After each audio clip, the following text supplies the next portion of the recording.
welcome back to another episode of Let's Talk Boxing. I'm Leti. I'm LB. And boy, oh boy, do we have a fight this weekend. I can't even get the words out my mouth because... Hey, I feel like we lucky to get this. This is the one you don't want to miss, for sure. Right? And it's like, damn, if we have more fights like this, we ain't got to feel like this for this fight. But I'm super excited. I've been calling for this fight for a very long time, and I'm so happy that it finally got made and it's happening this weekend. Yeah. So we have David Benavidez out of Phoenix, Arizona. AKA El Bandera Roja, or the Mexican Monster. That's what I was waiting for. Woo. Versus Caleb Plant out of Nashville, Tennessee. AKA Sweethands. Sweethands. All right. So we just got done watching the press conference. Yeah. I'm still so hyped and excited after watching the press conference. I've been waiting for it all week. Actually, since I heard the fight was going to be made, I've just been waiting for this week. Mm-hmm. But yeah, we just got done watching the press conference. Did you spot anything crazy to you stood out? Well, if you guys missed the first press conference, oh man, it was intense. Yeah. It was they were going back and forth, and they were, they were really getting into it. This one was a little bit more calm. But yeah, I mean, was there anything? There was a couple funny parts that I can think of. But I mean, what some of the parts you like? What you said about the first press conference, it was here that they didn't even do a face-off, and I think this time they probably wanted to do a face-off, so they're like, okay, let's keep it, calm and collective. Yep. And of course, Benavidez has said that he didn't want to, jeopardize the fight. Obviously, he wasn't gonna do nothing stupid. But yeah, the second I wouldn't say it was comical, but it was a few little things. Starting off with Caleb, how he got up there and started talking, looking at his phone. Because if you guys known, he had talked about Benavidez, like, oh, this dude got to like write his speech and read what he got to say or whatever. So he had to throw a jab at him like that. And so he like got on there and acted like he was reading. I know that was just fueling Benavidez, though. I knew that was just fueling him even more. Yeah, and he's been playing. Caleb Plant's been playing these mental warfare games the whole time. I mean, we even remember him, where he bought the domain name of David Benavidez, and so if you type in David Benavidez, it takes him to Caleb Plant's site where he's selling merch. So he's been playing these mind games. And so that was another one when he got up there and he did that at the podium. That was pretty funny. Absolutely right. I forgot about that. And David was saying that he's already on weight, and Caleb threw another little jab. I feel like Caleb came to talk shit today. He did. I feel like he came and he made it interesting also. Because as we know, Benavidez has been talking a lot of what he wants to do with him, how he can't stand Caleb. So he was talking a lot. And then Caleb was just like, I heard that you're on weight already. Welcome to the club. Another little jab I think there because he missed weight before. So, and like actually one thing that we gonna see at the end of the fight was what Benavidez said. He said, when Caleb was digging up the grave after he dropped or stopped Darrell, he said, little did he know he was digging his own grave. That was another good point in that press conference for sure. Yeah, and probably one of the funniest things that I thought was funny is when Caleb went up there, he goes, yeah, I see you over there showing off your little muscles now. Oh yeah. He goes, yeah, but I've always been like this. I've been, since day one. I don't need another fighter to be extra dedicated. Yeah, he said, so he was saying that. But I will say this about that, even though, if you guys haven't seen him, the Mexican Monster got abs now. He got abs now. He looks different. He got abs now. He never had that before. So that's kind of what Caleb was talking about. But I will say this when it comes to that, Caleb Plant actually did make some changes himself. He actually brought in a strength a strength coach for this fight that he hadn't had. So that's something that he did, changed it up a little bit this camp either and upped it. Both these guys seem like they've upped their game and we're in for a good one. Yeah, and they know what they're up against. Yeah. And this is really gonna be. There's literally like 50% people saying they rocking with the Mexican Monster. The other one, Sweethands Plant. They think that he's gonna win. So it's they know what they're going for and they know what their next fight might possibly be. So absolutely, I think that they should change some things up to make sure that they're the best that day. Yeah, and the other thing about that press conference that he kept mentioning was the fact that David Benavidez, it kind of got a little awkward. He was like, David Benavidez, he's been fighting these blown up 160 pounders. And David really did come back real quick. And he's like, and he started going through the roster. But I will say, that was the last two. He was supposed to fight Uskatigi, but he tested positive, so that fight ended up coming out. So and that guy that he's talking about, the blown up middleweight, that was actually Stephen Redman's fighter. And what a fight that! Yeah, and so that's why he was kind of throwing those jabs in there. But yeah, it was an entertaining press conference. Yeah, and of course Senior had to throw in a little something there at the end. He made sure to tell Caleb, don't forget to bring your skater. What is that called? Your roller skates. Your roller skates. Yeah, don't forget to bring your roller skates. But that was the sum of it all. They faced off. We did get the face off. Yep. Which I'm sure they both wanted. Yep. I'm actually kind of excited to see what each one of them is going to come in at the weigh-in tomorrow. But we know that Caleb, he's staying shape. Fit, but and we talked about David Benavidez and how he looked. I'm gonna say this: the pictures that I've seen come from Caleb Plant, I think this is the best he's looked personally too. And so it might be that strength coach, but he definitely he looks bigger than he normally does. Caleb Plant always is ripped up. You know what I'm saying? He's always in good shape, but I just feel like he looks a little bit bigger this time. Yeah, I mean, yeah. But yeah, that was the sum of the press conference. Now let's get into the fight and what we think is gonna happen. Give us a little bit backstory for those who don't know what kind of beef they got and how we got here for the fight. Okay, well, everyone kind of knows about the beef. Whether it be Caleb Plant punching David Benavidez's brother Jose Benavidez, or whether it be some comments made by Senior. And so that's kind of where the bad blood kind of stems. But to start off, these guys are both previous world champions. Hey. David being a two-time. Fighting to be up next to fight again to be champions, if that makes sense. Yeah, to kind of talk about where, how we got here at this point. David Benavidez, in his last fight, he fought David Lemieux, and it was an amazing performance. Mm-hmm. Stopped him early. We never seen David Lemieux get dominated that way, and so it was an amazing performance there. And then Caleb Plant, on the other hand, he's coming off of a knockout of the year. Yeah, and that was a nasty knockout, with his left hook. Yeah, previous world champion. Yeah. And so that's kind of how we got here. To kind of talk about the fighters a little bit. You know, you got David Benavidez, a.k.a. Mr. Let Them Things Go, a.k.a. Mr. Punches in Bunches. From everywhere. Man, he's a Mexican monster. He's coming. He's bringing that pressure. Mm-hmm. He be in your face, all in your kitchen. You know what I'm saying? Uh-huh. You know what I'm saying? Non-stop. Aggression. Non-stop aggression. And he throws so many punches, and his accuracy is through the roof. Right. Then on the other hand, you got Caleb Sweethands Plant.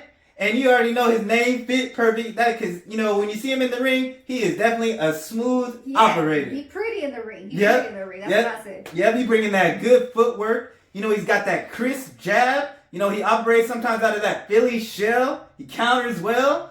And he's got that left hand, that lead hand he got a nice little left hook, sneaky left hook. You don't know, as Durrell, that was what got him out of there, or Uskatigi. He put Uskatigi on the ground. Oh, yeah. But yeah, that's kind of a little bit, about the fighters. So yeah, let's kind of get into this fight. Damn. I get butterflies just thinking about the fight. Shit, I wish the fight was tonight so we can see that. It's just anxiously waiting. Like I said, I've been calling for this fight. They were throwing out their names like, Benavidez fight Canelo, fight Charlo. I was like, I don't want to see none of that. I need to see Caleb versus Benavidez because it's like a long time ago, a few years ago, the beef was also that they kept saying is, of course, as a competitor, I'm better than you, I'm better than you. And Caleb said that's kind of also where it started, the beef between one another, which each one should think that they're the best in their division. And just coming into this fight, it's just kind of rewatching both of their fights and, seeing the skills from each fighter because they each have their own style of fighting. Mm-hmm. It's just, like they say, styles make fights, and this fight is going to be off the chain. Yeah. Like I said, there's some people prediction on Caleb that he's going to win. We have actually, even some people for Caleb saying that he might get the knockout over Benavidez. And some people, of course, are going for Benavidez, saying the stoppage, or actually I heard also some saying that he might get the decision. But I know that it's just going to be, I was going to say putazos on putazos, but you guys know what it is. But, okay, so I'm going to kind of give my prediction on what I think, how the fight's going to go. Like we talked about, we have Caleb, who just looks good in the ring. He's a great boxer. Mm-hmm. He moves around the ring very graciously on his toes. He's not heavy when he moves around the ring. Mm-hmm. He's got good defense, and he wraps up when he needs to wrap up. That's a smart thing about him. I see him do is he knows when to wrap up. Mm-hmm. And not even just defense, but he got some offense in him also. Of course, we've seen him stop Darrell. And he's been talking about his power a little bit more. So he's not just good with his defense, but he's got some offense. He jabs very well. He doubles up his jab. He goes to the body with his jab also. And he's just, I think, a smart fighter in the ring. Yeah, and you talked about the jab. I think both fighters have great jabs. And I think this is in this fight, both of them haven't been up against a fighter with a jab as good as one another. Right. Yeah. That's what I was thinking. It kind of depends on who's going to lift off that jab. And of course, we know Benavidez has more of a reach over Caleb. But just kind of finish up on Caleb. I think he's a skillful fighter. And I know that he wants to win this so bad, for one, because again, the beef that they've been having. Yeah. And then two, he wants to get back with Canelo. He wants to have that rematch. Mm-hmm. Because, to him, he was winning that fight with Canelo. Mm-hmm. Now, to talk a little bit about Benavidez, right? We got this good, skillful fight over here with Caleb. He can throw his punches also. Uh-huh. But the Mexican monster? What? That's another thing right there. Okay. That's some other shit. It's like, and I enjoy rewatching their fights. I enjoy it because it's just like, every time it's like, oh, shit. Like, we had just, I had just rewatched the Kyron Davis fight, and my goodness, he was throwing punches. He was getting caught with punches at the same time, but he was taking them like nothing. Like, it was just like, okay, he smiled. He smiles every time he gets into that war. Yep. Where they're just, to fight. Yeah, they're fighting. He loves that. Those fighters that just feed off that shit. Like, when they're getting jacked up, like, they feel it. And it fuels them up even more. Like you said, David, he's got a good jab also. Mm-hmm. He does that very well. He does go to the body also. He throws combinations from the top to the bottom to the side to his uppercuts. 3, 4, 5 uppercuts back to back to back. It seems like his fuel does not stop. Yep. He's just coming forward. And he did say that in this fight, we're not just going to see a puncher, but we're going to see a boxer puncher. Yeah, I mean, yeah, and a lot of, like I said, I talked about his jab. A lot of people just think that, he just is this come forward pressure fighter, but he's a pressure fighter that works behind a good jab. A lot of pressure fighters don't, come behind the jab, and he's more than that. Even if you look at his rematch with Graville, where he got his first title, at 20 years old, when he got dropped in that fight. But, he came back in that second fight, and he pretty much boxed and dominated the fight, and it wasn't even close. Yeah. So that kind of talks about, how the things that he was talking about, like, he's not just more than he's not just a pressure fighter, but he can box as well. Yeah, and I think he's going to, I don't know, have to show that, but the way Caleb moves around that ring, I feel like he's going to, of course, have to know how to really cut that ring off, because I said Caleb, he just moves so easy, and it's from here to there to there to there. Now, to that being said, though, the Mexican monster, he can punch from 10 miles away and get you, because it's like you can be still moving around, but he still got that reach that he'll pop your ass, even if you're, moving around or whatever. And then again, to talk about this camp, you want to talk a little bit about how he added his strength and conditioning for the first time in his training? Yeah. I mean, we got to hit on it before. The man got abs now. The man been working hard. I've been seeing him do deadlifts. He been doing stuff we ain't never seen him do. Let me just say something about that, because if you guys, I forgot, a while back, some interview, he was working out, something like that, somebody he was showing off on, and they were doing some deadlifts, and then Benavidez was like, a deadlift? I never did one of those in my life. I was rolling, and then I seen him work out. He was kind of doing like a deadlift. I was like, oh, okay, so you learned it now. But I have a question. Do you think that's gonna, obviously it's good to have strength and conditioning, but do you think that at all that's gonna affect it in any way, or do you think that's gonna add something good to his camp for this fight, for it being the first time that he has it. You know what? I mean, I guess we probably won't know until he actually gets in the ring. But I just hope that because sometimes when people put on a lot of muscle, it does tend to it requires more oxygen. And so, hopefully it doesn't take away from all the combination punching that he normally does. But I mean, I think it'll be good. I mean, from not doing anything to doing some, I think it'll definitely help. Yeah, okay, let's see. I was like, I wish you would have added that a few fights before just to get the feel of it, But we're going to have to see if there's a huge difference in the way he boxes, whether it affects it or it does good for him. So I'm excited to see that and see how he's going to look in the ring. But just kind of got going based off that. It's going to be like a 50-50 fight. Yeah. Some of y'all got Caleb. Some of y'all got Benavidez. Again, the fans are going to win. Oh, yeah. But I think I'm going with the Mexican monster, David Benavidez. Okay. I think he's going to get the win.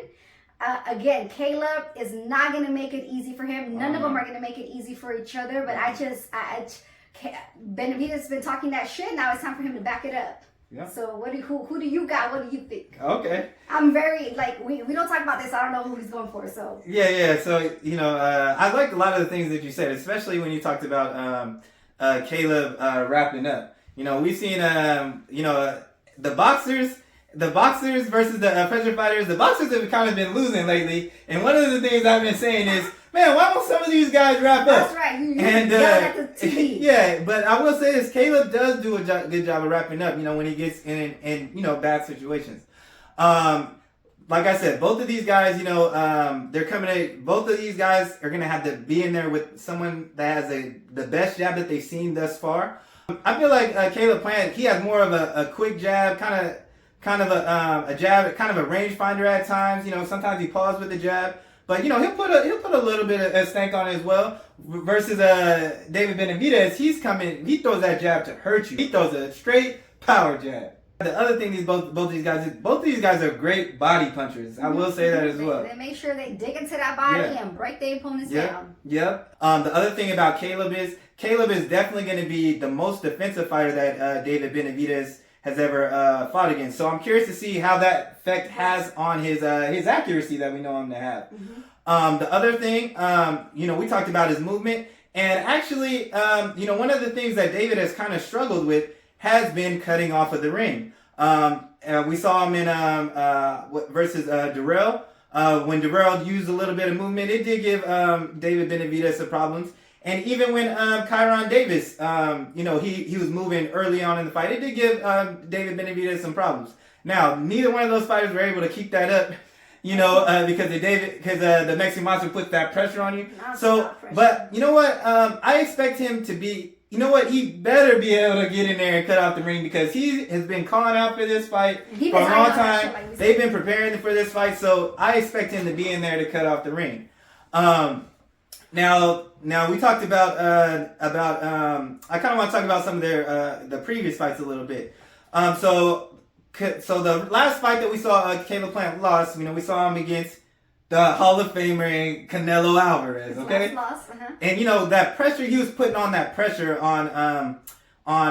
Caleb Plant, and it did wear him down. Now the thing that's kind of different about Canelo's pressure is, as he's walking you down, he's a little bit more slick, than Benavidez. Benavidez just kind of puts his, operates out of that high guard rather than making you miss. And that's kind of the difference. But then again, David Benavidez is bringing that length that Canelo doesn't have, which kind of makes it hard to kind of get out of that range. I think that'll be something for Caleb Plant to deal with. Now that was Canelo Alvarez, okay? That's not, that was the future Hall of Famer. But I did want to kind of talk about something about when it comes to the power. I wanted to talk about Ronald Ellis. So Ronald Ellis was a previous opponent of David Benavidez, and he was a sparring partner of Canelo Alvarez, and he sparred Caleb Plant. He was asked in one of these interviews, he was asked about the compare the power between Canelo and Caleb Plant, and he goes, Canelo's like a 9, right? He said Canelo's like a 9, and then when it got to Caleb Plant, it was like he's about a 5 or 6. Nah. So that's what he said, but but then in another interview, Ronald Ellis was asked about, hey, so was Benavidez one of the hardest punches you ever fought? And he was like, oh nah. He's like, nah. He's like, but it's the volume. Now I want to talk about that because I agree with that because if you watch how David Benavidez, yes, he is stopping everybody, but it's not that one punch. He's not getting people out of there with that one punch. He's overwhelming them with punches. It's accumulation of punches because he's so accurate. Mm-hmm. He's so accurate, and no one's gonna. I don't care, how tough you are. No one's just gonna take that many clean punches. Even if you don't go down, they might throw towel in like they did. For example, for Ronald Ellis, and he has other fighters that he stopped that have never been stopped. Ronald Ellis had never been down, and he ended up, they ended up throwing in the towel with him. And we even seen Angulo, who's just huge, a big power puncher, and he takes a lot of shots, and he was stopped for the first time. So I definitely think that's how he's getting people out of there. So and when it comes to Caleb Plant, a lot of people are like, man, why is he so confident? And I think that kind of goes with it. I don't think that he's really necessarily too worried about the power for that reason. Okay. You got because he's not worried about. Not worried about that, and because he's a mover in the ring too. Yeah. You said that the other fighter said it's more of the amount of punches that he's throwing, and Caleb might not get caught in that because he knows how to move around the ring. So he got a plan. He got a plan. And another reason why he's not scared, I feel like he's not really worried about the power is because when he was coming into that Uskategi fight, which I think is his best win on his record. He said no matter who was in front of him that night, he was going to win that. Yeah. So when he was up against Uskategi, which is, I feel like is the best win on his record. He looked good. He looked good, and Uskategi was coming in. They were pretty much calling him a monster. So, that's, because he was the power puncher. And a lot of people think that Uskategi has more of that one punch power. And so he's kind of been in that moment. So he feels, I feel like he feels right at home and comfortable. And then on top of that, he's fought Canelo on the biggest stage. Absolutely. And David hasn't fought on that biggest stage. So, and when you come to that biggest stage, it's either, you're either one or two fighters. I feel like either you're that type of fighter where you haven't been there, but you've been waiting and you rise to the occasion. Or, some fighters, they tend to be a little bit less of themselves. Now, I personally think that David Benavidez is the type to rise to that occasion. You know what I mean? Yeah. Mm-hmm. But yeah. He's been calling it out for years, so. When I kind of get in, so now I'm going to get into my prediction. So when I kind of get into my prediction, David Benavidez, he's the type of fighter that just wears you down. I talked about his volume. He's wearing you down with your pressure. And the thing about it is the pace that he fights at. And when he's fighting at this high pace, he makes fighters fight at a pace that they're not comfortable fighting at, which also drains them. So not only is he coming forward, ripping body shots, wearing you out that way, you're throwing way more punches than you normally do because he makes you fight. Because he makes you fight. And he gets the better of it. Exactly. With the previous fighters that he's fought. Exactly. Exactly. And so normally sometimes when you see him fight, you see that, they start off like this. One fighter ends up going down, and David Benavidez just stays the same. Yep. And so he never lets up. And so that's why I think why his accuracy is so high, too, because as these fighters are getting wore down, his accuracy just gets better. Right. So that makes sense. And I talked about the combination punching. I feel like David Benavidez, the other thing, that man can throw any and every type of punch.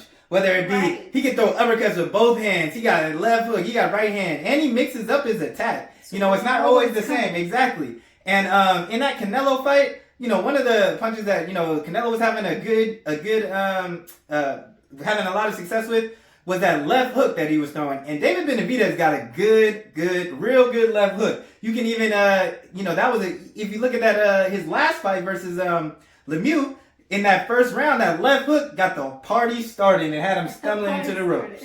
So, so that's the type of fighter that he is. And, I will say this about Caleb Plant. In that Uskategi fight, which I think was his best performance, towards the end of that fight, he did start to slow down. And the Canelo fight, he started to slow down. And if you're in there with the Mexican Monster, like I said, all of his other opponents haven't been able to do that. Now, I do think that that he can definitely take a punch. And that thing that you brought up about him wrapping up, I definitely think he's going to be able to do a lot of the wrapping up. But for that, him having these, slowing down, I'm gonna have to go with the Mexican Monster. Okay. I'm gonna have to go with the Mexican Monster for the dub. Oh, okay.